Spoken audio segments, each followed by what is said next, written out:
खबर है उत्तर प्रदेश के बहराइच से, जहां पर अभद्रता के चौके छक्के लगा रहे हैं। बहराइच के दबंग डीएसओ जनता की समस्याओं को लेकर पहुंचे सभासद से की अभद्रता। मीडिया कर्मियों द्वारा डीएसओ से घटना की पुष्टि के लिए फोन करने पर दिए बेतुके जवाब। कोरोना के कहर से लोगों को बचाने के लिए जहां एक और अधिकारी, कर्मचारी, सुरक्षा कर्मी और स्वास्थ्य कर्मी दिन रात एक करके लोगों की सेवा कर रहे हैं और लोगों के द्वारा उन पर पुष्प वर्षा की जा रही है, वहीं दूसरी ओर बहराइच के जिला पूर्ति अधिकारी का एक नया रूप जनता के सामने आया है। जनता की समस्याओं को लेकर पहुंचे एक सभासद से उन्होंने अभद्रता की। सभासद ने आरोप लगाया है कि डीएसओ ने उनकी दाढ़ी पर कमेंट किया। सभासद ने इस मामले का विरोध करते हुए जिला पूर्ति अधिकारी पर 1 लाख रुपए लेकर कोटा ट्रांसफर करने का आरोप लगाया है। कार्यालय परिसर में सभासद और डीएसओ के बीच तीखी नोक-झोंक और कहासुनी हुई। सभासद ने डीएसओ आनंद प्रताप पर जनता का कार्य न करने का आरोप लगाते हुए कहा कि डीएसओ पहले भी कई लोगों से अभद्रता कर चुके हैं। इस मामले की जानकारी मीडिया को होने पर जब पत्रकारों ने दी डीएसओ को घटना की जानकारी के लिए फोन किया तो उन्होंने कहा कि हमारे पास बहुत काम है, सिर्फ चैनलों के लिए नहीं बैठे हैं कि उनको चटपटी खबरें दें। चैनल चलाना इतना जरूरी नहीं है। इससे पहले भी बहराइच के डीएसओ की कार्यशैली पर सवाल उठ चुके हैं। बहराइच से रमेश कुमार की रिपोर्ट। शकील मिर्जा।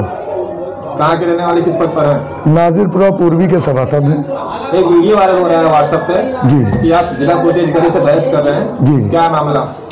दरअसल कोरोना महामारी को लेकर जब से माननीय प्रधानमंत्री जी ने लॉकडाउन का ऐलान किया और लगभग 1.5 महीना हो रहा है, इन 1.5 महीनों में तमाम कार्ड धारकों के जो ऐसे बहुत गरीब परिवार के लोग हैं उनके कार्ड कट गए थे और मैं पिछले 1.5 महीने से लगातार डीएसओ साहब से मिलता हूं। उनको अपनी समस्या, अपने मोहल्ले के लोगों की समस्या, कार्ड धारकों के कार्ड धारक जिनके कार्ड कट गए हैं उनकी समस्याओं को रखता चला आ रहा हूं और ये हुआ कि साहब अगले महीने से इनको गल्ला मिलने लगेगा।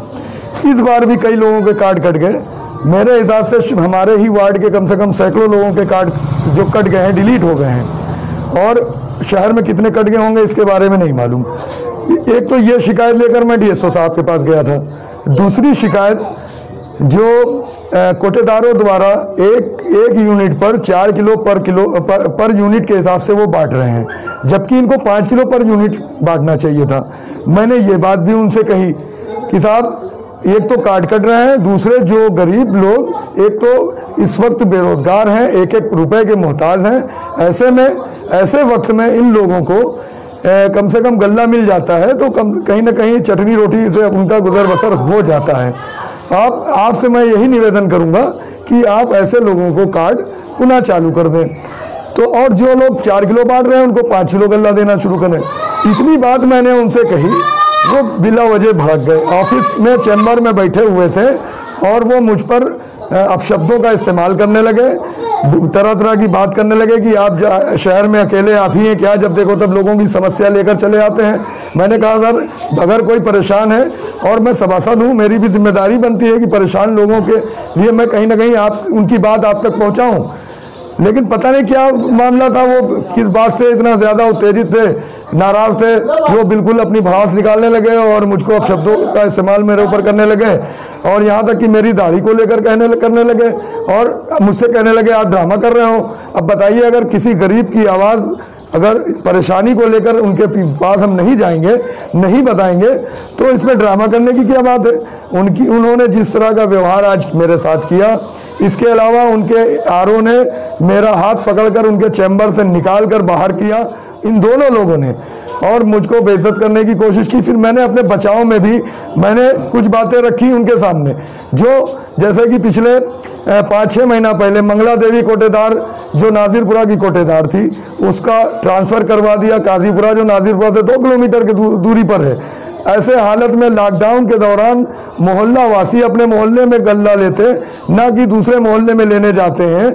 और ये भी मैंने उनसे शिकायत की, मैंने उनके ये बात रखी, लेकिन वो अपने आगे बिल्कुल नहीं सुने और अपशब्दों का इस्तेमाल करते रहे, मुझको मारने की, गोली मारने तक की बात कही। जब मैंने ज़्यादा इसका विरोध किया तो उसको मुझे गोली मारने की भी बात कही। तो मैं चूँकि हमारे माननीय मुख्यमंत्री जी का स्पष्ट आदेश है कि कोई भी प्रदेशवासी भूखा न रहना चाहिए, ऐसे में ज़िला पूर्ति अधिकारी, हमारे जिम्मेदार अधिकारियों की जिम्मेदारी बनती है कि जो भी आदमी जिसके कार्ड कट गए हैं उनको खाद्यान्न की व्यवस्था करानी चाहिए।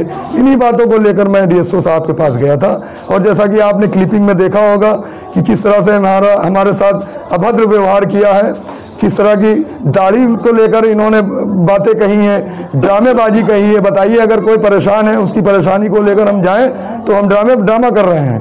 ये एक जिम्मेदार अधिकारी हैं। मेरे ख्याल से एक जिम्मेदार अधिकारी को इस तरह का रवैया नहीं करना चाहिए था और मैं आपके चैनल के माध्यम से ये मांग करता हूं कि ऐसे अधिकारियों को के खिलाफ सख्त से सख्त कार्रवाई की जाए और जो लोग जिनके राशन कार्ड नहीं बने हैं इस लॉकडाउन के दौरान जो भूखों मर रहे हैं उनको राशन कार्ड की व्यवस्था कराई जाए।